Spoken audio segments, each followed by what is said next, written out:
ಒಬ್ಬ ಜ್ಯೋತಿಷಿಗೆ ತನ್ನ ಸಾವು ಮೊಸಳೆಯಿಂದ ಆಗುತ್ತೆ ಅಂತ ಗೊತ್ತಾಯ್ತು. ಅದನ್ನ ತಪ್ಪಿಸೋಕೆ ಅವನು ಎಲ್ಲಿಂದ ಎಲ್ಲಿಗೆ ಓಡಿ ಹೋದ, ಆದರೆ ಅವನು ಸಾವಿಂದ ಬಚಾವಾದ್ನ. ಹಾಗಾದ್ರೆ ಕೇಳಿ, ಒಬ್ಬ ಭವಿಷ್ಯ ಹೇಳೋ ಜ್ಯೋತಿಷಿ ತನ್ನ ಭವಿಷ್ಯ ನೋಡ್ತಾನೆ, ನನ್ನ ಸಾವು ಯಾರಿಂದ ಆಗುತ್ತೆ ಅಂತ.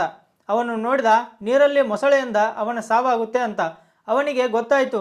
ಅವನೇನ್ ಮಾಡ್ದ ಅಂದ್ರೆ, ಊರಲ್ಲಿರೋ ಎಲ್ಲ ಜಮೀನು ಮಾರಿ ಮರುಭೂಮಿಗೆ ಹೋಗಿ ಅಲ್ಲೇ ಮನೆ ಮಾಡ್ಕೊಂಡು ಇರ್ತಾನೆ.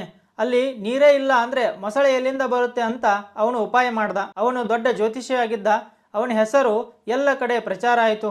ಅಲ್ಲಿನ ರಾಜ ಅವನ ಪಾಂಡಿತ್ಯ ಮತ್ತು ಜ್ಯೋತಿಷ್ಯ ನೋಡಿ ಅವನನ್ನ ತನ್ನ ಕುಲ ಪುರೋಹಿತ ಮಾಡ್ಕೊಂಡ. ಅವನು ಯಾವಾಗಿಂದ ಕುಲ ಪುರೋಹಿತ ಆದನೋ ಅವತ್ತಿಂದ ರಾಣಿ ಗರ್ಭವತಿ ಆದಳು. ಮುಂಚೆ ಅವರಿಗೆ ಮಕ್ಕಳಾಗ್ತಾ ಇರಲಿಲ್ಲ. ರಾಜ ಖುಷಿಯಾದ.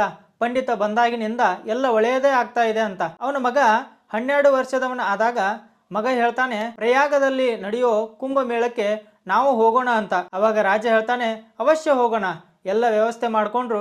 ಆದ್ರೆ ಕುಲಗುರು ಹೇಳ್ತಾರೆ, ನನ್ನ ಸಾವು ಮೊಸಳೆಯಿಂದ ಆಗುತ್ತೆ ಅಂತ ಮೊದಲೇ ನಾನು ಜಮೀನು ಎಲ್ಲ ಮಾರಿ ಬಂದಿದ್ದೀನಿ, ಅದಕ್ಕೆ ನಾನು ನೀರಿನ ಹತ್ರ ಹೋಗಕ್ಕಾಗಲ್ಲ. ರಾಜ ಹೇಳ್ತಾನೆ, ನೀನು ಚಿಂತೆ ಮಾಡಬೇಡ, ಯಮುನಾ ನದಿಯ ಒಂದು ಕಡೆಗೆ ಗಂಗಾ ನದಿಯ ಒಂದು ಕಡೆಗೆ ಬಲೆ ಹಾಕ್ತೀವಿ, ನಡುವೆ ಸಂಗಮ ಮಾಡೋನು, ನೀವು ಬರಲೇಬೇಕು, ಯಾಕಂದ್ರೆ ನೀವು ನಮ್ಮ ಕುಲ ಪುರೋಹಿತರು. ರಾಜಕುಮಾರ ಹೊರಟ್ರೆ ನೀವು ಬರಲೇಬೇಕಾಗುತ್ತೆ.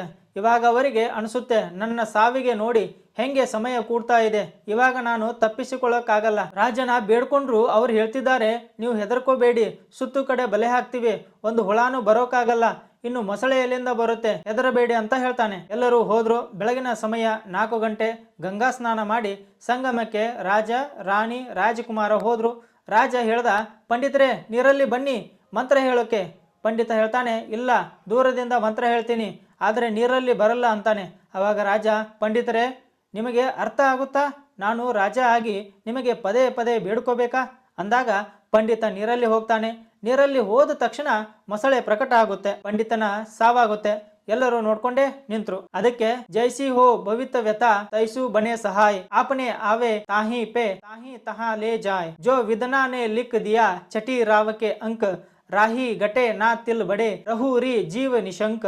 ಅವಶ್ಯ ಅನುಭವಿಸಲೇಬೇಕು. ಅದಕ್ಕೆ ಭಗವಂತನ ನಾಮ ಜಪ ಮಾಡಿ ಈಗಲೇ ಪಾಪ ಕರ್ಮ ನಾಶ ಮಾಡಿ ಮುಂದೆ ಜೀವನ ಚೆನ್ನಾಗಿರುತ್ತೆ. ರಾಧೆ ರಾಧೆ.